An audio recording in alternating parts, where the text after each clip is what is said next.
It was back in October of 2018 that Denis Shapovalov played opposite Stan Wawrinka at the Japan Open. It was the second time the young Canadian had played Wawrinka, who hadn't exactly rebounded well from his knee operation in August of 2017, but Shapovalov felt fresh and inventive as he executed his shots well. He would give blasting serves, pumping down the lines and opening up the court to find a spot that Wawrinka couldn't predict or reach. It was pure magic, and he was overjoyed about the victory over the Swiss, saying, "Yeah, I'm absolutely happy and proud of myself. It's a dream come true for me to play a guy like Stan. It's such a confidence booster to beat a guy of his level." The young Canadian didn't have such luck at Rotterdam this year as he did at the Japan Open. Shapovalov came into the tournament with a tough resume of defeating many top ATP guys, but he is still struggling in the title section, or haven't captured one yet. He had defeated and dismantled the games of Tomas Berdych in this Rotterdam tournament, along with Novak Djokovic at the Australian Open, Hyeon Chung last year at the Japan Open, and Kyle Edmund at Cincinnati. He also had a big win over Kei Nishikori at the Mexican Open.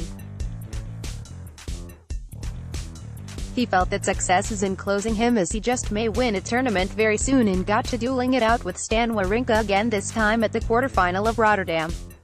He would match his rallies, moving Wawrinka around the court as the Swiss at times played quite tentative, perhaps feeling the pangs from the result of last year's knee surgery. But Stan the man showed his experience and skill, coming up with big shots at the right time, won vital points for the Swiss.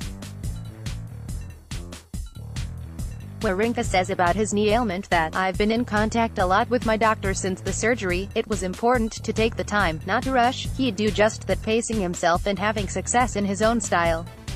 Shapovalov would try many times to break that pattern, which would result in many unforced errors on his part.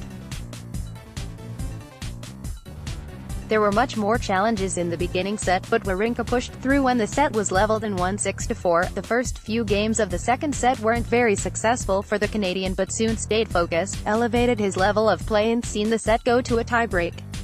Shapovalov looked almost unrecognizable as he sat, taking his break with his hat adjusted the correct way on his head. He knew he was in trouble, but couldn't stop or distract the determined Stan Wawrinka from coming through at clutch moments to win the tiebreak and match 6-4, 7-6. The young Canadian's time is nearly approaching, and as that first title expectation is looming bright,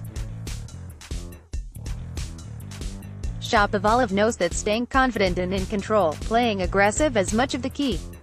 He says on winning more, and perhaps that anticipated title, is that he has to just play the good points at the right time.